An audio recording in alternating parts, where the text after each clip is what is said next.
Damos paso al magistrado de la Sala de Casación Penal de la Corte Suprema de Justicia, Carlos Roberto Solórzano Garavito, quien es abogado egresado de la Universidad Santo Tomás de Bogotá, de la cual también es doctorado y especialista en Derecho Penal.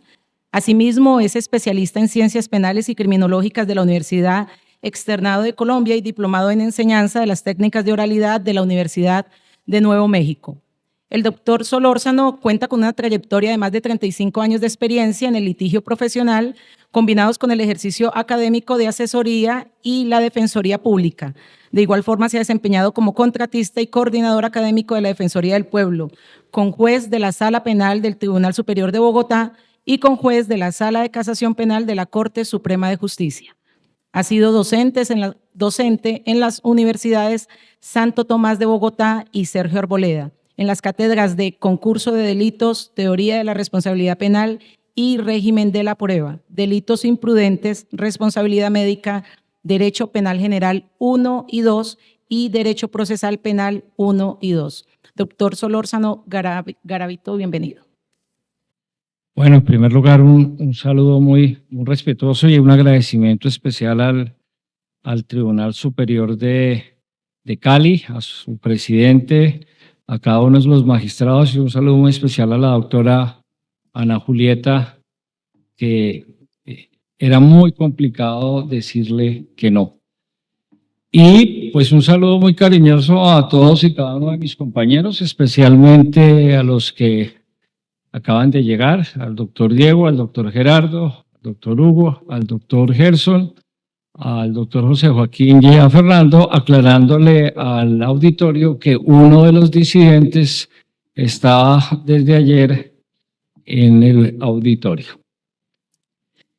Yo le agradezco al doctor Jorge Hernán que me haya regalado 6 minutos porque acabo de ver el programa y según eso me lo hizo ver Diego. En el programa dice que tengo 10 minutos, más 6 son 16 minutos, entonces por ese lado creo que voy recuperando tiempo. Lo primero es que voy a colocar el cronómetro para efectos de no... bueno, listo. La presentación está dividida sobre 2 aspectos, uno relacionado con la prueba de referencia y el otro relacionado con el testimonio adjunto. Y un poco mirando el desarrollo jurisprudencial de la Sala de Casación Penal, porque si bien son temáticas con las cuales nos estamos relacionando todos los días, la verdad aún hay algunas inquietudes sobre la materia. En el primer punto y en relación con la prueba de referencia, pues el primer acercamiento hay que hacerlo básicamente a el artículo 438 de la Ley 906 de 2004, que es el que consagra básicamente la prueba de referencia. Y en ese sentido, digamos que ha sido la realidad de los casos que tiene que atender la Sala de Casación Penal, lo que ha llevado básicamente a la Sala a tener que fijar posiciones específicas frente al punto. Inicialmente, cuando se hablaba de la prueba de referencia, se entendía que hablábamos de prueba de referencia en aquellos casos en que el testigo no estaba disponible, si estábamos hablando de la prueba testimonial, y la interpretación que se hacía, por ejemplo, a partir del artículo 438 literal B, que hacía referencia a que se entenderá que habrá admisibilidad en casos como cuando el testigo se encuentra desaparecido o está en una situación similar de esa naturaleza, se entendía que eran todas aquellas situaciones similares a esas que implicaban, por ejemplo, que estuviera secuestrado o circunstancias de esa naturaleza, porque inicialmente entendíamos que el marco de no disponibilidad era que físicamente no estuviera disponible. De hecho, digamos, cuando empieza el sistema, inicialmente el sistema partía de la base de que era prueba básicamente la que se practicaba en el juicio oral y que las entrevistas solamente las utilizábamos con 2 fines, o impugnar credibilidad o refrescar memoria.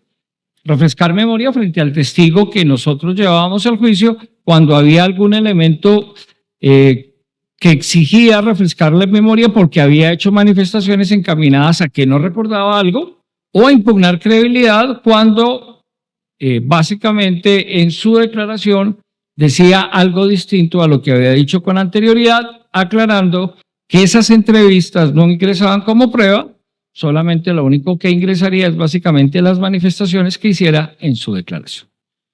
Pero el tema fue avanzando y la realidad fue mostrando que, si bien es cierto, existe una tarifa legal negativa que indica que nunca se podrá dictar sentencia condenatoria exclusivamente con prueba de referencia, la prueba de referencia cada vez ha jugado un papel muy importante, especialmente en aquellos casos desafortunados donde muchos delitos se cometen a puerta cerrada y donde no hay testigo. En el día de mañana la Sala de Casación Penal hará su sala ordinaria y con seguridad vamos a tener varios casos, por ejemplo, relacionados con delitos sexuales donde las víctimas son los menores de edad, y en muchos de esos casos nos vamos a encontrar frente a situaciones que no hay testigo que haya presenciado el hecho, y en ese sentido empieza el problema de determinar si existe o no prueba para poder dictar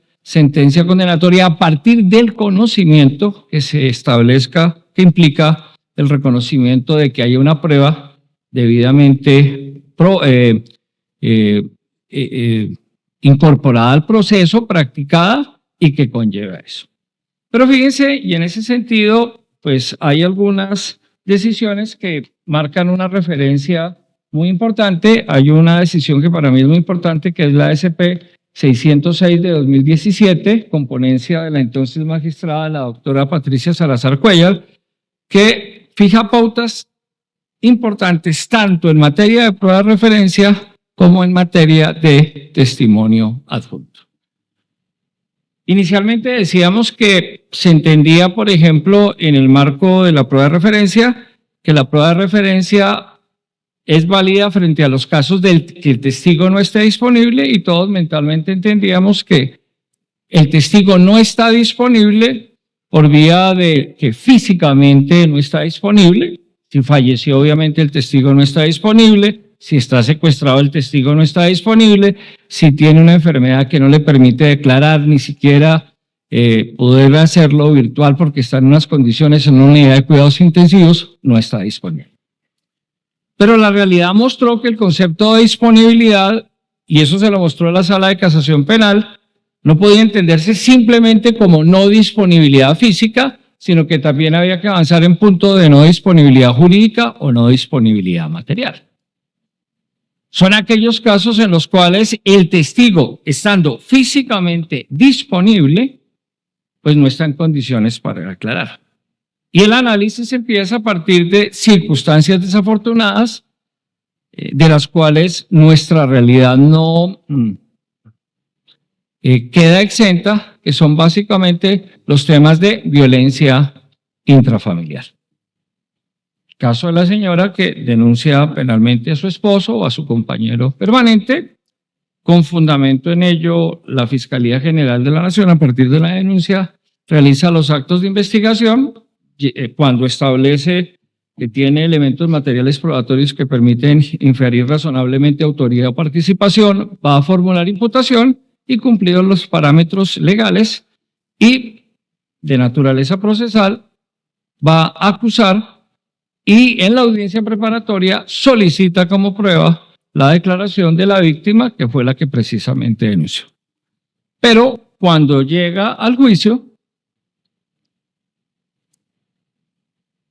la denunciante, pues el juez la tiene que interrogar y le tiene que hacer advertencia a las garantías derivadas del derecho a la no autoincriminación, en la medida en que tiene el derecho a no declarar en contra de sí mismo, su cónyuge, compañero o compañera permanente, parientes dentro del cuarto grado de consanguinidad, segundo afiliado, primero civil, y a partir de allí la señora dice: no deseo declarar. Bajo esa égida, inicialmente, ¿qué ocurría? La Fiscalía se quedaba sin la posibilidad de que la persona, en este caso la víctima, no declarara y probablemente sin esa declaración, pues no tenía la posibilidad de acreditar un hecho. Primero, porque bajo esa égida, pues la entrevista como tal no era prueba. Inicialmente se podría pensar que no la podría incorporar y a partir de ahí, y en punto de esta primera decisión, la Sala de Casación Penal hace precisiones importantes y reflexiones a tener en cuenta, especialmente a partir de la Fiscalía. Primero, la Fiscalía General de la Nación y los fiscales que trabajan este tipo de temas deben tener la sensibilidad y la experiencia se los dirá que pueden existir casos en que a pesar de que la persona denunció, hay elementos que le indiquen que la persona no va a declarar. Y no va a declarar porque hay elementos que le indican que seguramente está amenazada. Y aquí quiero hacer referencia a una anécdota personal. Hace muchos años, en el siglo pasado, terminado mis estudios, yo estaba haciendo mi judicatura en un juzgado penal municipal como sustanciador, pero por fortuna de la vida me encargaron unos días de juez, unas vacaciones mientras la juez estaba en vacaciones y me correspondió un caso de lesiones personales. Como digo yo, un marido un poquito brusco había lesionado a la señora y estando ahí, pues ley 600, ni siquiera ley 600, decreto 2700 del 91, dejémoslo ahí para no ponerme en evidencia, vinculada mediante indagatoria y definida situación jurídica con medida de aseguramiento. Entonces el secretario me dice, hay una señora que quiere hablar con usted. Sí. Entonces me dice, mire, es que yo soy la esposa, por decir algo, de Juan, y yo le quiero pedir el favor a usted que dele la libertad a Juan, porque es que Juan es la razón de ser de mi vida. Yo dejé que ella diera sus explicaciones y le dije, aunque usted me dice que Juan es la razón de ser de su vida, pues yo le tengo que informar que Juanito va a seguir privado de la libertad. Ella más o menos me dijo que por mi culpa el matrimonio de ella se iba a acabar, que la vida para ella a partir de ese momento no tenía sentido porque sin ese prohombre ella no podía. Pues digamos, si ese es el caso, pues la Fiscalía General de la Nación no puede llamar a la persona, es decir, no podemos fundamentarnos en la garantía de la no autoincriminación para obligarla a declarar porque no existe esa posibilidad. Pero si existen elementos indicativos de que la persona no va a declarar, no porque sea un acto libre, voluntario o espontáneo, sino porque hay elementos que indican que está siendo coaccionada, la Corte Suprema, a partir de esta decisión, dice, es uno de los casos en que el testigo no está disponible, no por vía de disponibilidad física, sino por vía de disponibilidad material o jurídica, y en consecuencia, la Fiscalía podrá hacer lectura de la declaración anterior y solicitar la incorporación de la declaración anterior como prueba de referencia. Porque es claro que hay elementos indicativos de que no hay disponibilidad. Pero además, si bien los análisis se han hecho a partir básicamente de esos casos de no autoincriminación, y aquí no quiero comprometer el criterio de la sala, pero creo que sería perfectamente viable aplicarlo a casos en que el testigo o el perito decide no declarar, pero por razón de circunstancias similares. En el caso del testigo, que exista la entrevista. En el caso del perito, seguramente que exista la base de opinión pericial. Y esa reflexión la hago a partir de un caso que me ocurrió cuando era abogado litigante, donde defendiendo a un médico, una paciente se le había muerto a un médico. Yo tenía un perito y el perito, teníamos un proceso fuera de la ciudad de Bogotá, en una ciudad del departamento de Boyacá. Me dijo, doctor, yo no voy a ir porque es que él venía de Cartagena, me dice, me acaba de llegar un mensaje donde me dice, si usted va a la ciudad, va a salir con las piernas por delante. Mensaje claro de que no iba a poder declarar. Yo llego al juicio y le digo, señor juez, mi perito me señala que en estas condiciones no puede declarar, por eso le solicito muy respetuosamente suspender el juicio y fijar una nueva fecha para que declare virtualmente. Pero meses después entramos en pandemia y el tema quedó ahí y se reanuda el juicio ya virtualmente. Yo dije, aquí no pasa nada, ya virtualmente, ¿qué riesgo hay? Cuando el perito fue a declarar, me manda un mensaje que le acaba de llegar diciendo, mire doctor, su esposa se llama Juanita, sus hijas Diana y Josefina, si usted quiere que su familia siga como está, no suba a declarar. En ese caso, inmediatamente me manda el WhatsApp, le pido que prenda la cámara cuando el juez lo llame y señale las razones por las cuales no va a declarar y yo le planteo al juez, mire señor juez, en estas condiciones es claro que él no va a declarar. Pero a partir de lo que ha dicho la Sala de Casación Penal, en un punto que creo que puede tener una situación similar, solicito que se incorpore. ¿Cómo? Prueba de referencia, pues la base de la opinión pericial, a pesar de que pues no ha declarado, pero es la base de la opinión pericial, pero no ha declarado, no porque no quiera declarar, sino porque los elementos son indicativos de que hay una circunstancia que pone en riesgo su vida.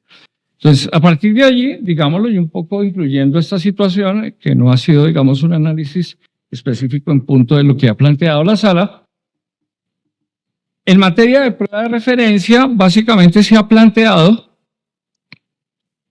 que la prueba de referencia parte de la base como primera característica de que el testigo no esté disponible.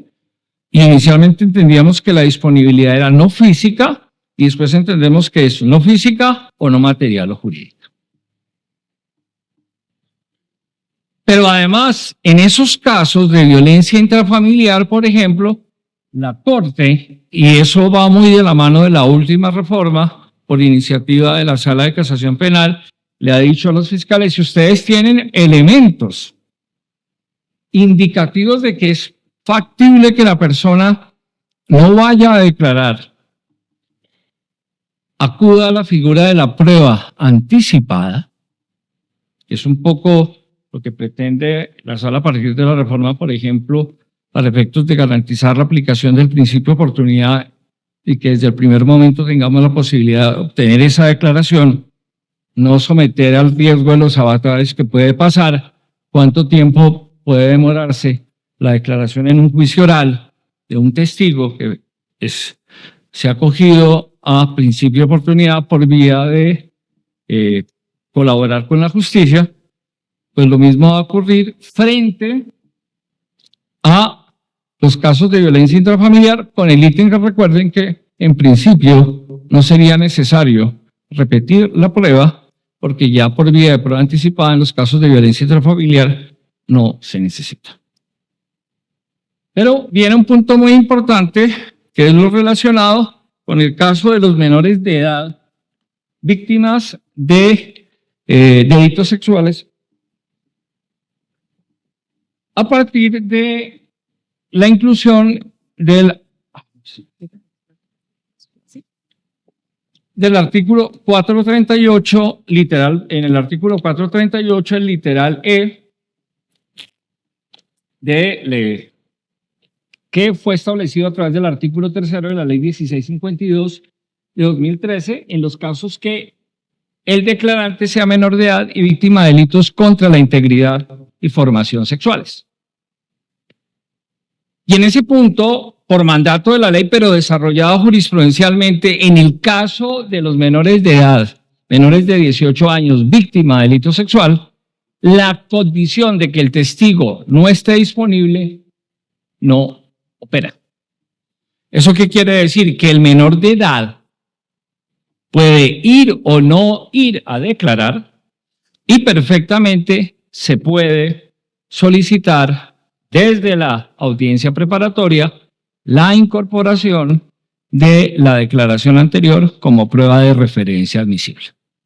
Pero con algo que es muy importante y sobre lo cual la Sala de Casación Penal ha tratado de fijar unas reglas claras. Se dice que ingresa de pleno derecho, pero el concepto de pleno derecho tiene que entenderse en que no se puede violar el debido proceso probatorio. ¿Esto qué quiere decir? La entrevista tiene que ser descubierta y tiene que ser solicitada. Porque si no se respeta ese debido proceso probatorio, pues eximiríamos a la fiscalía. En la mayoría de los casos, difícilmente la defensa va a tener una entrevista de sorprender a la defensa en juicio con una declaración anterior que desde esa óptica no haya sido descubierta. Entonces, puede ingresar perfectamente la declaración anterior como prueba de referencia, esté o no esté disponible el testigo, pero respetando el debido proceso probatorio. Y en ese sentido hay una decisión reciente, que es la decisión SP 722 de 2025, dentro del radicado 60889, que fue un caso de impugnación especial, que es un caso, a veces a los casos hay que ponerles nombres para poderlos identificar. Es un caso que yo para poderlo identificar le digo que es el caso del Big Vaporú. ¿Qué ocurre en este caso? Dos menores en compañía de su papá y de un amigo van a un paseo al río. Pero los menores se bañan en el río y cuando regresan del río no tenían ropa, ¿sí?, de cambio. Entonces se tuvieron que poner la misma ropa, llegan a la casa del amigo que había estado con ellos en el río y en la casa del amigo están el papá, los dos menores, el amigo y la mamá del amigo. Entonces cuando llegan, el papá les dice quítense la ropa porque están mojados y el amigo, dicen los menores en la entrevista, les echó un líquido verde muy feo que les produjo, incluso dijo uno, casi ganas de vomitar. Y en las entrevistas, los menores dicen, uno dice, este señor a mí me tocó el pene y me dijo que al pene se le dice niña, y el otro menor dijo, a mí me tocó los testículos. Inicialmente habían sido absueltos en primera instancia. El Tribunal Superior de Santa Rosa de Viterbo condena a partir de las entrevistas y el caso llega a la Sala de Casación Penal. ¿Qué ocurrió? Bueno, en el juicio los menores dijeron básicamente que les había tocado el pecho, que efectivamente les había tocado el pecho porque les había echado un líquido verde y pues el papá de los menores cuando declara que pues el líquido se llama Big Vaporú, yo le había pedido el favor que le... Pero los menores lo único que dijeron es que les había tocado el pecho. Al revisar el caso, la sala que encuentra que la fiscalía por errores, yo diría, de naturaleza administrativa,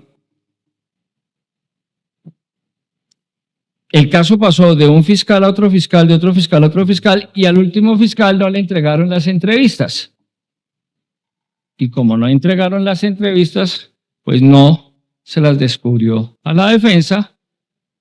Y esas entrevistas las utilizó la fiscalía, y ese era el primer punto, si las podía o no haber utilizado, para, en un acto de refrescamiento de memoria, digámoslo así, frente a los investigadores que habían recibido las entrevistas, incluso frente a una médica que valoró a uno de los menores, utiliza las entrevistas teóricamente para refrescar memoria y a través de ese refrescamiento de memoria ingresa la información de las entrevistas. La Sala de Casación Penal dice, en este caso, las pruebas no fueron decretadas. De hecho, en la audiencia preparatoria, el juez le dijo a la Fiscalía, las pruebas se rechazan porque no fueron descubiertas. Pero a pesar de eso se utilizaron y con fundamento en eso la Sala de Casación Penal, en ese caso, llegó a la conclusión de que no había prueba para condenar. Como en algunas conversaciones con el doctor José Joaquín se han tenido, puede que, y no lo manifiesto categóricamente, la sala pudiera tener el convencimiento de que esa persona podía haber cometido el delito. La sala no puede afirmar ni negar de que el hecho pudo haber ocurrido. Y en el fondo, ¿por qué cambia la declaración de los menores entre la entrevista y la declaración en el juicio? Es algo que no lo tenemos claro. Y podemos tener el convencimiento de que pueden ser responsables, pero no teníamos el conocimiento. Y para poder condenar se requiere que se tenga conocimiento, más allá de todo razonable, sobre la responsabilidad del procesado. El conocimiento se deriva de la prueba practicada legalmente. ¿Qué quiero decir con esto? Y ha sido uno de los puntos que ha venido planteando la Sala de Casación Penal, y hay decisiones que son importantes en ese sentido, que las declaraciones anteriores de los menores pueden ingresar como prueba de referencia en la medida en que sean descubiertas y solicitadas, porque tiene que haber un debido proceso probatorio. Que podrían ingresar como prueba de referencia o incluso, si el menor está disponible, podrían incluso llegar a valorarse como testimonio adjunto, que es un punto sobre el cual seguramente hay que hacer alguna precisión. Además de la SP 606 de 2017, hay varias decisiones que son importantes. Hay una decisión coponencia de los doctores Diego Corredor y Luis Antonio Hernández, donde la sala quiso hacer unas precisiones importantes frente a algunas discusiones que se habían dado. Es una decisión del año 2023, el radicado 56902, la SP 337 de 2023, magistrados ponentes Luis Hernández y Diego Corredor, decisión del 16 de agosto de 2023. Hay muchas más este año, de las que recuerdo, la SP 057 de 2025, decisión magistrada ponente la doctora Miriam Ávila Roldán, la SP 069 de 2025, de 29 de enero, magistrado ponente el doctor Fernando León Bolaños, la SP 982-2025, de 19 de febrero, magistrado ponente Jorge Hernán Díaz, la SP 754-2025, dentro del radicado 61-272, magistrado ponente el doctor Gerson Chaverra Castro, por citar algunas de las que se han señalado que han desarrollado el tema en este caso. Pero adicionalmente en materia de pruebas de referencia hay un tema fundamental, que es que con prueba de referencia no podemos condenar exclusivamente porque hay una tarifa legal negativa. Recuerden que nuestro sistema de valoración probatoria es el sistema de la sana crítica, que implica que al valorar la prueba, el juez en el proceso de valoración tiene que tener en cuenta, dependiendo los casos, se aplican los principios de la lógica, 3 de la lógica formal, identidad no contradicción, tercero excluido, un principio fundamental de la lógica material, el principio de razón suficiente, que enseña que para que una conclusión sea cierta, tiene que existir una razón suficiente que sea así y no de otra manera. Muchas veces en el proceso de argumentación se construye a partir de falacias, es decir, argumentos con apariencia de realidad que no permiten llegar a esa conclusión. O en algunos casos tendrá que acudir a los principios de la ciencia o en otros a las máximas de la experiencia. Pero la máxima de la experiencia la construyen a partir de la observación de hechos que ocurren continuamente, que me indican que siempre o casi siempre que se produce A es B. Si yo voy manejando mi vehículo y hay un niño que viene por la vía jugando fútbol, las máximas de la experiencia me indican que es factible que el niño se pueda atravesar. Entonces, la máxima de la experiencia parte de la base que yo tengo que parar.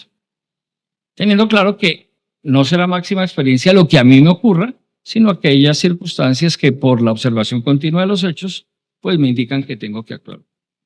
Pero si bien es cierto, nuestro sistema de valoración probatoria es el de la sana crítica, tenemos casos de tarifa legal probatoria. Casos de tarifa legal, el sistema de la tarifa legal probatoria partía de la base que era la ley la que determinaba el valor de la prueba porque el juez no tenía capacidad para valorar la prueba. Y hay casos de tarifa legal probatoria tanto en la ley 600 como en la ley 906.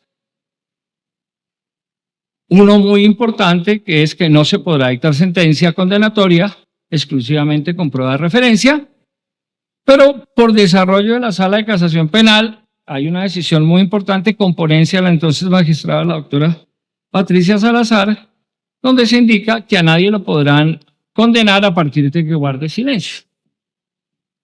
Y hay un caso muy interesante fallado por la Sala de Casación Penal, en un caso que le llega en su momento en una decisión del Tribunal Superior de Popayán, donde la policía va a hacer un operativo en busca de una persona que se dedicaba a algunas actividades ilícitas y cuando llegan no lo encuentran a él, sino que encuentran a la señora.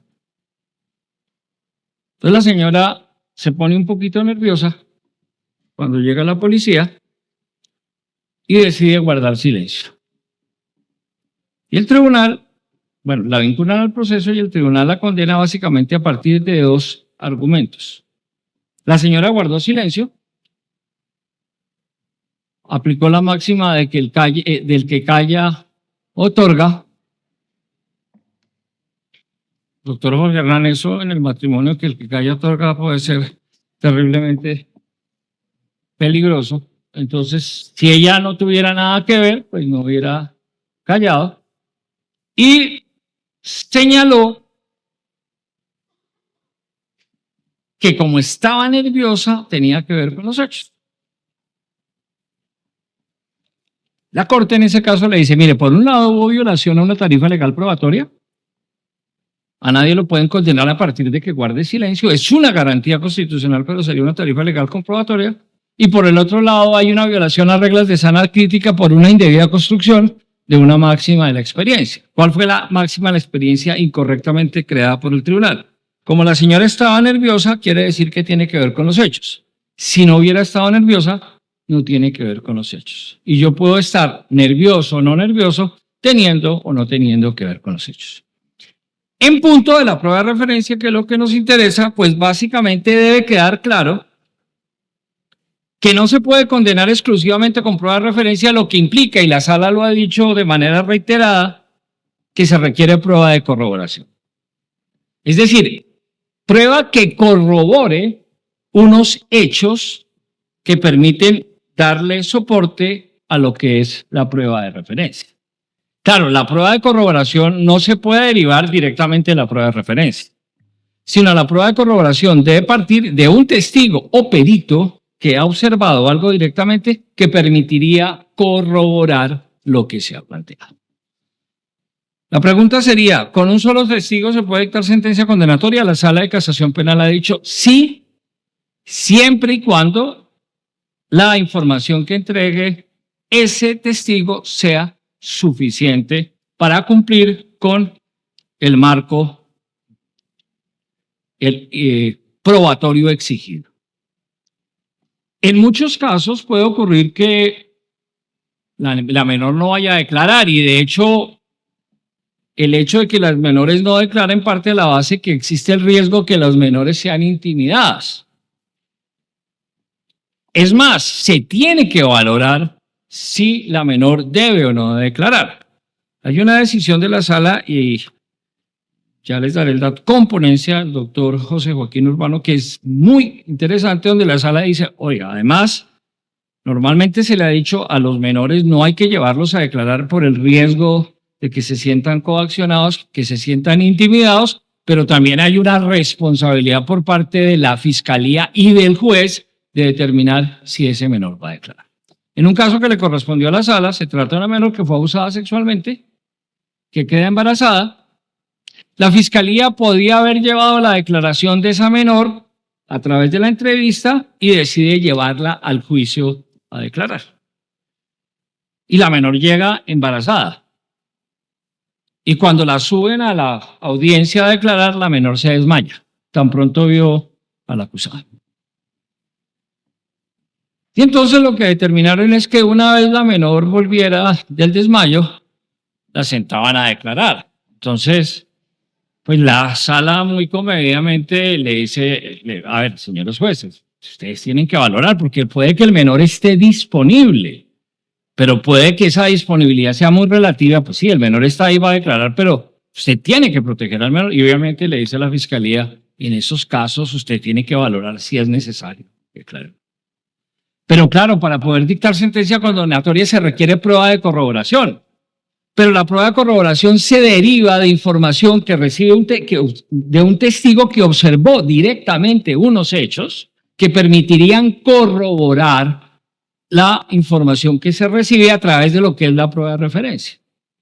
Si la mamá no observó el momento en que la menor fue víctima del abuso sexual y relata lo que la menor le dijo, eso es prueba de referencia. ¿Qué es la prueba de referencia? La información que entra a través de la mamá, porque la mamá es el instrumento a través del cual entra la prueba de referencia. Ya la sala lo ha dicho, en la ley 906 no debemos hablar de testimonio de oídas, eso corresponde a un tema totalmente distinto de ley 600, donde había un principio de permanencia de la prueba, hablamos es del medio a través del cual entra la información de la prueba de referencia. Pero esa mamá sí puede tener información que permita corroborar eso. Incluso el tema de la prueba de corroboración, las primeras decisiones vienen a partir de referentes del Tribunal Supremo Español que ha hecho ese análisis.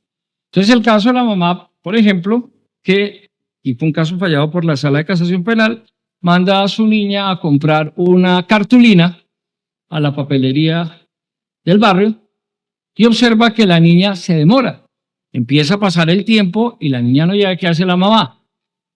Pues va a buscarla. Y cuando llega, encuentra que el señor de la papelería se estaba subiendo los pantalones, trata de sacar a la niña por la parte de atrás y cuando interroga a la niña, pues la niña le cuenta que el señor, lo que había hecho el señor, además la revisa y encuentra que en su ropa interior hay elementos indicativos de que la niña pudo ser. Entonces la pregunta es, ¿la información que entrega esa señora es prueba de referencia? Sí, frente a lo que le contó la niña. Pero la señora también es testigo directo de 3 elementos que permiten claramente corroborar eso.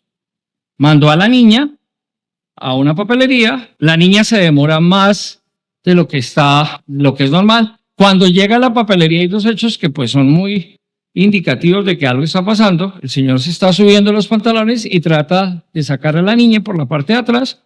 Eso permitiría hablar de prueba de corroboración y desde ese punto de vista tendríamos el soporte legal para efectos de corroboración. Ahora, viene el otro punto que es importante, que es lo que tiene que ver con el testimonio adjunto. El tema del testimonio adjunto, pues es importante porque cada vez empieza a jugar un papel mayor. Y lo primero que tendríamos que decir es que hay una diferencia entre la prueba de referencia y el testimonio adjunto. En la prueba de referencia el testigo no está disponible, en el testimonio adjunto el testigo sí está disponible. Y desde ese punto de vista, puede que haya algún antecedente, pero diría que el primer antecedente importante es la misma decisión SP 606 de 2017, con ponencia de la entonces magistrada Patricia Salazar, donde, teniendo en cuenta que la figura no está expresamente regulada en el ordenamiento jurídico colombiano, a diferencia de lo que sucede en otros países, ustedes pueden encontrar reglas federales y estatales, por ejemplo, en el ámbito estadounidense, No se puede desconocer que la retractación o cambio de versión de los testigos es un fenómeno que se presenta en Colombia. El testigo hoy dice una cosa y llega al juicio oral y dice una totalmente distinta. Y eso puede obedecer a amenazas, al temor de o al deseo incluso de enmendar una declaración falaz, entre otras muchas posibilidades, y la aplicación del testimonio adjunto va a implicar una prueba que puede servir de soporte a la condena sin las restricciones propias de la prueba de referencia. ¿Por qué? La prueba de referencia no tiene el mismo valor y a partir de ese estudio de derecho comparado, en esa decisión la sala precisó, en primer lugar, que la principal diferencia entre la prueba de referencia y el testimonio adjunto consiste en la posibilidad de ejercer el derecho a la confrontación que incluye el interrogatorio frente a lo declarado del juicio y lo expuesto en la declaración anterior que pretende ser introducida en dicha calidad. Es decir, es a partir de lo que el testigo diga en el juicio que yo puedo empezar a mirar la posibilidad del testimonio adjunto. La sala precisó que los requisitos para incorporar una declaración anterior a título de testimonio adjunto, pues parten de la base, en primer lugar, que la persona asista en el juicio, que al declarar de una versión anterior y ese cambio de versión va a permitirle al fiscal o a la defensa entender que a partir de la versión anterior, que eso que está informando en el juicio es falso y por tanto, en virtud del principio de objetividad, decide en un momento dado si determina si incorpora o no la declaración anterior. Pero hay que respetar un debido proceso probatorio. Y ese debido proceso probatorio parte de la base que el fiscal o la defensa, porque puede ser el fiscal o la defensa, tiene que solicitar la incorporación de la declaración anterior para permitirle a la contraparte oponerse, para generar sobre las pruebas que se pueden dictar el debido soporte, y eso desde ese punto de vista partiría de la base que hay que solicitarlo, hay que dar la posibilidad de que la contraparte se pueda poner y una vez hecha la manifestación se puede leer e incorporar. Pero tiene que estar disponible, porque si el testigo no está disponible, pues no podría incorporarse. De hecho, ¿qué puede ocurrir? Entra la declaración que está dando, entra la declaración anterior completa, porque no es que yo le diga al juez, mire, leamos este pedacito que es el que me sirve, no. Se tiene que leer y el juez valorará todo y el juez podría llegar a la conclusión que lo que dijo aquí inicialmente es cierto o que esto no es cierto, lo anterior es cierto, o puede llegar a la conclusión que ni lo uno ni lo otro es cierto. Pero en ese sentido sí se debe entender que la declaración anterior para que ingrese como testimonio adjunto parte de la base, primero que el testigo esté disponible. Es a partir de que el testigo esté disponible que el juez, la parte, podrá solicitar la incorporación después de haber confrontado y teniendo en cuenta que lo que está diciendo ahora es contrario a lo que ha dicho con anterioridad. Hay que garantizar la confrontación y obviamente a partir de eso pues el juez determinará si puede entrar o no como testimonio adjunto. Y en el caso de los menores, porque ya veo que me queda un minuto, entonces termino ahí. En el caso de los menores, si el menor declara, la declaración anterior podría quedarse simplemente como prueba de referencia o podría entrar como testimonio adjunto. Eso de que depende de la parte. Y la parte determinará el valor que le da, pero respetando ese debido proceso probatorio. Teniendo en cuenta que me quedan 40 segundos, pues lo único que me resta es darles las gracias. Muy amables.